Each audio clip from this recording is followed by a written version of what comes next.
Things that I wish I knew before I moved to Korea.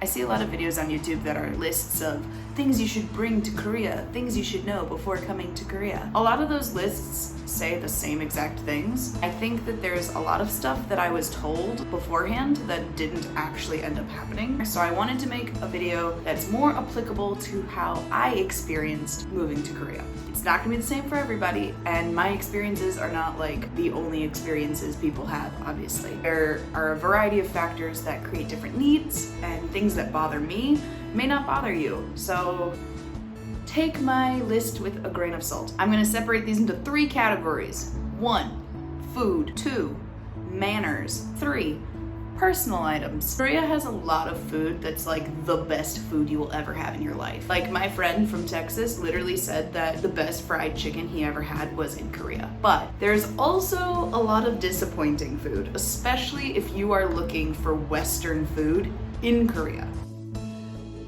And it's because a lot of food in Korea that is Western is made sweet. There's just this huge, I don't know why, but like Western food equals sugar. And they're not wrong, but in some places they're wrong. You will buy garlic bread, sweet. You will order pasta at a restaurant, sweet. I got ravioli at the grocery store the other day. It tasted like a dessert. By Western food, I mean cheeseburgers, like everyone does a cheeseburger well. You're not really gonna find a lot of disappointing cheeseburgers. When you're going out, just know that there'll be a lot of hits and misses when you're trying to find Western food. It's probably not going to be what you expect.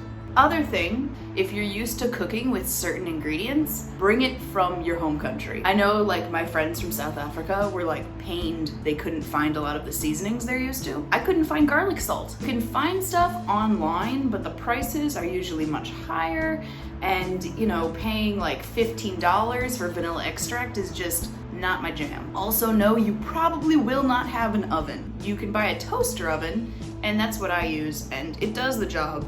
But you can't fit a turkey for Thanksgiving in a toaster oven.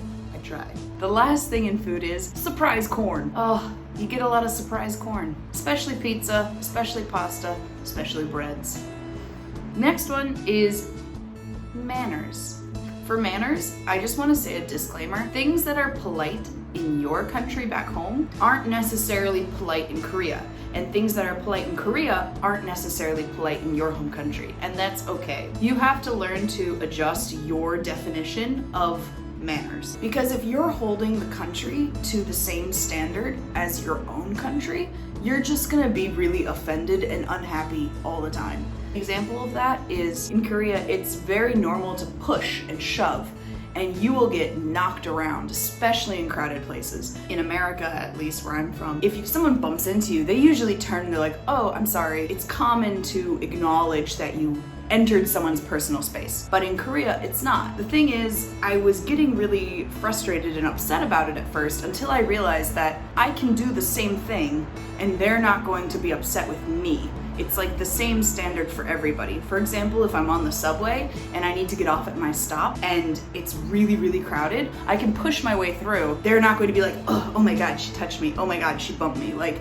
it's not going to be like that. They're accepting because you gotta get out the subway and there's only one way in a short amount of time. So you just gotta hurl yourself through. They're okay if I do it, so I should be okay if they're doing it to me, because it's not a personal attack. The other thing is, people here are very forgiving. I know Korean language is very based on like a hierarchy. There's 3 different levels of speech: informal, polite, and like super formal.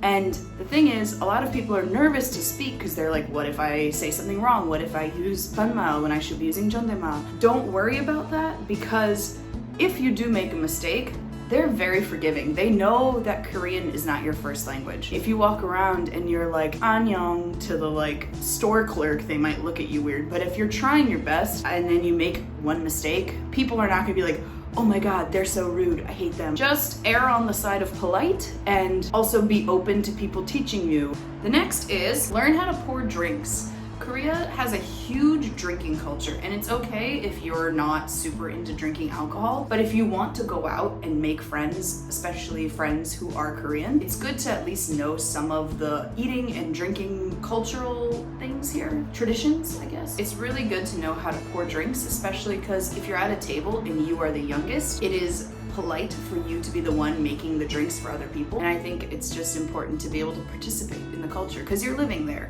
You're not looking at it inward. This is your life. If you're moving here, this is your life. It's not something that you're experiencing. It's more something that you have to adapt to your daily function. The next thing is say yes to everything. Obviously not everything, because like there are some things you shouldn't do, like murder. Say yes to as many things as you possibly can. A good example of this is I was out with some friends and they wanted to buy for me sanakji. And I was like, oh, what's that? And they said, it's dancing octopus. And if you're thinking what I'm thinking, then you are right.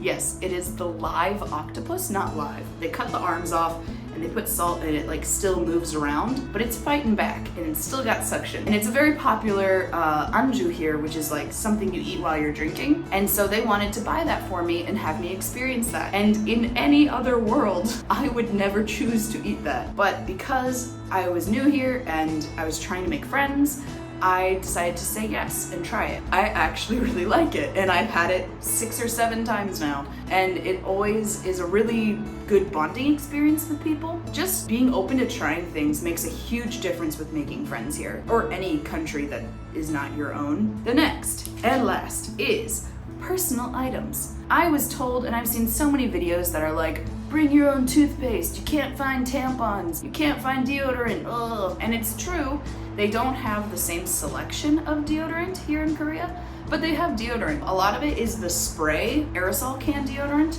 but for an example, this is one that I purchased in Korea, just Nivea Dry Comfort.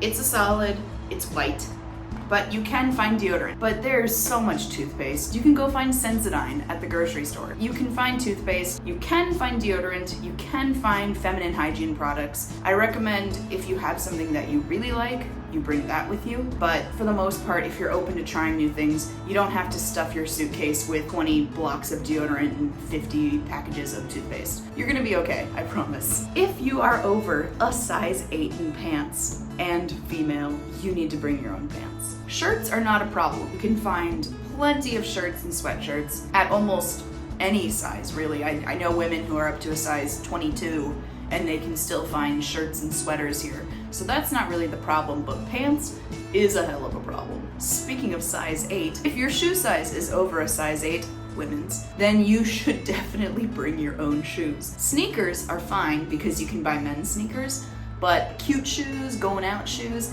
you're not gonna find them. Maybe if you go search and travel to a part of Seoul where there's a single store that has big size shoes, and you can go there and there's only other foreigners and they're all like, oh my god, it's shoes. There's like a few of them. The selection is really limited. Definitely bring a couple of pairs of really cute shoes that you love, or just be comfortable with ordering online. You can get whatever you want as long as you're willing to take the risk of ordering online. So that's my list of things that I wish I knew before I moved to Korea. If you want a part 2, I can do that. If you want a video of me making Korean mixed drinks, I am totally down for that as well. So just leave a message below. I will see you guys later.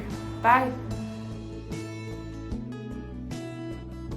Korea has some of the best food I have ever had. Sorry, I just found like a giant dust clump in the sky.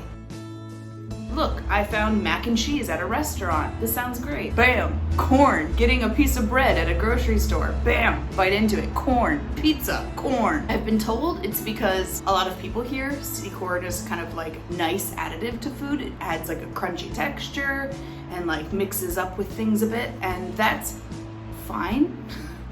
But do not put corn in my lasagna, please.